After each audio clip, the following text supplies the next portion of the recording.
ನಮ್ಮ ಅಕ್ಕ ಮದುವೆ ಇನ್ನೇನು ಹತ್ರ ಬರ್ತಾ ಇದೆ. ಸೊ ಇವತ್ತು ನಾವು ಸ್ಯಾರಿ ಶಾಪಿಂಗ್ ಹೋಗ್ತಾ ಇದೀವಿ. ಸ್ಯಾರಿನ ನಾವು ತಗೊಂತಾ ಇರೋದು ಮೈಸೂರಲ್ಲೇನೆ. ಅದಕ್ಕೋಸ್ಕರ ನಾವು ಬೆಳಗ್ಗೆ ಬಸ್ ಹತ್ಕೊಂಡು ಹೋದ್ವಿ. ಹೋಗಿದ ತಕ್ಷಣ ನಮ್ಮ ಫಸ್ಟ್ ಸ್ಟಾಪ್ ಬಂದು ನಮ್ಮ ಅಮ್ಮ ಇಲ್ಲಿ ದೋಸೆ ತುಂಬಾ ಚೆನ್ನಾಗಿರುತ್ತೆ ಮತ್ತೆ ಸಿಕ್ಕಾಪಟ್ಟೆ ಫೇಮಸ್ ಅಂದ್ರು. ಅದಕ್ಕೇನೆ ಟ್ರೈ ಮಾಡೋಣ ಅಂತ ಹೋಗಿದ್ವಿ. ಮಯೂರ ಹೋಟೆಲ್ ಇದು. ನಿಜವಾಗ್ಲೂ ಟೇಸ್ಟ್ ಅಂತೂ ಸಿಕ್ಕಾಪಟ್ಟೆ ಚೆನ್ನಾಗಿತ್ತು.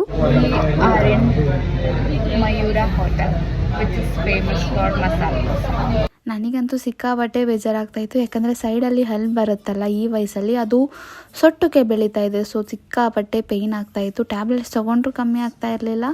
ಬಟ್ ಏನೂ ಮಾಡೋದಕ್ಕಾಗಲ್ಲ ಅಂದ್ಬಿಟ್ಟು ಸೀರೆ ತೊಗೊಳೋದಕ್ಕೆ ಹೊರಟ್ವಿ. ನಾವು ಮೈಸೂರಿಗೆ ಬಂದು ಸೀರೆ ಎಲ್ಲಿ ತೊಗೊಳಕ್ಕೆ ಹೋಗಿದ್ದೀವಿ ಗೆಸ್ ಮಾಡಿ. ಅಲ್ಲಿ ಎಲ್ಲೂ ಅಲ್ಲ, ನಾವು ಬಂದಿದ್ದು KSIC ಮೈಸೂರು ಸಿಲ್ಕಿಗೆ. ಈ ಎಲ್ಲ ಸೀರೆಗಳನ್ನ ನಮ್ಮ ಅಕ್ಕ ಟ್ರೈ ಮಾಡಿದ್ಲು. ನಿಜವಾಗ್ಲೂ ಮದುವೆಗೆ ಸೀರೆ ಸೆಲೆಕ್ಟ್ ಮಾಡೋದಿದೆಯಲ್ಲ, ಅದಕ್ಕಿಂತ ದೊಡ್ಡ ಸ್ಟ್ರೆಸ್ ಯಾವುದೂ ಇಲ್ಲ ಅನ್ಸುತ್ತೆ. ಯಾಕಂದರೆ ಯಾವುದು ಹಾಕೊಳ್ಳೋದು ಅನ್ನೋದೇ ಕನ್ಫ್ಯೂಸ್ ಆಗ್ತಾ ಇತ್ತು. ಬಟ್ ಅಂದ್ರೂ ನಮ್ಮ ಬಾವ ಆಗಲೇ ಕಲರ್ ಫಿಕ್ಸ್ ಮಾಡ್ಕೊಂಡಿದ್ರು. ಅದಕ್ಕೆ ಮ್ಯಾಚ್ ಆಗೋ ಥರನೇ ನಾವು ಸೀರೆ ಟ್ರೈ ಮಾಡಿದ್ವಿ. ನಾವು ಮದುವೆಗೆ ಫುಲ್ ಡಾರ್ಕ್ ಕಲರ್ಸಲ್ಲೇ ಹೋಗಬೇಕು ಅಂತ ಅಂದ್ಕೊಂಡಿದ್ವಿ. ಯಾಕಂದರೆ ಎಂಗೇಜ್ಮೆಂಟಿಗಾಗಲೇ ತುಂಬ ಲೈಟಾಗಿ ಹಾಕೊಂಡಿದ್ಲು.